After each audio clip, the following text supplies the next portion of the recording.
ကွန်ပျူတာတစ်လုံးကိုကိုယ်တိုင်တက်ဆင်ရတာအခက်အခဲဖြစ်နေပါသလားဒါမှမဟုတ်စိတ်ပူပြီးဘာဆက်လုပ်ရမှန်းမသိဖြစ်နေပါသလားစိတ်မပူပါနဲ့အသက်ကိုဝါးဝါရှူသွင်းလိုက်ပါကွန်ပျူတာတစ်လုံးကိုအဆင့်ဆင့်ဘယ်လိုတက်ဆင်ရမလဲဆိုတာကျွန်တော်တို့ပြသပေးသွားပါမယ်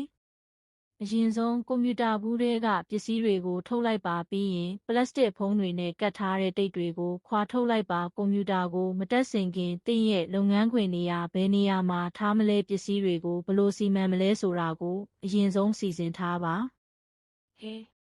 အခုမျက်နှာပြင်မော်နီတာကိုချိတ်ဆက်ကြရအောင်သင်ကပစ္စည်းအစုံပါဝင်ပြီးသားကွန်ပျူတာမျိုးကိုသုံးနေတယ်ဆိုရင်ဒီအဆင့်ကိုကျော်သွားနိုင်ပါတယ်တခြားကွန်ပျူတာဆိုရင်တော့မော်နီတာကြိုးကိုရှာလိုက်ပါခေတ်ပေါ်မော်နီတာတွေမှာကြိုးမျိုးစားသစ်တွေကိုသုံးကြပြီးအရင်တုန်းကမော်နီတာတွေမှာတော့ကြိုးမျိုးစားဟောင်းတွေကိုသုံးလေးရှိပါတယ်ကွန်ပျူတာအနောက်ဘက်မှာရှိတဲ့မော်နီတာပေါက်ကိုရှာပြီးကြိုးကိုတက်လိုက်ပါကြိုးအများစုကသတ်မှတ်ထားတဲ့ပုံစံအတိုင်းသာဝင်မှာဖြစ်လို့မဝင်ရင်အတင်းမထိုးပါနဲ့ပြီးရင်နောက်တစ်ဖက်ကိုမော်နီတာမှာချိတ်လိုက်ပါ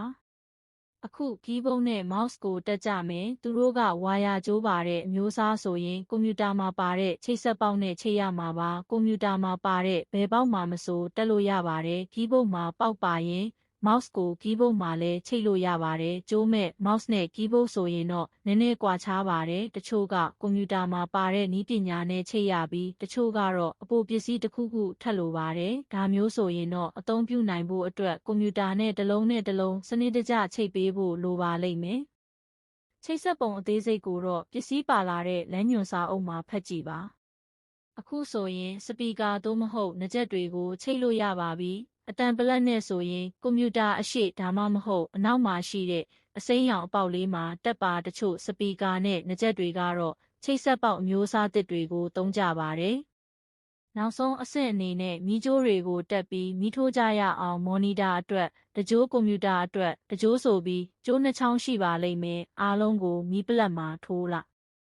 အိုက်ပါလျှက်စစ်မီးအတက်အကျကြောင့်ကွန်ပျူတာမပျက်စီးအောင်မီးကာကွယ်ရေးကိရိယာကိုသုံးဖို့အကြံပြုလိုပါတယ်အားလုံးတက်ပြီးရင်တော့မီးကာကွယ်ရေးကိရိယာကိုမီးပလက်ပေါက်မှာထိုးပြီးခလုတ်ဖွင့်လိုက်ပါဟဲ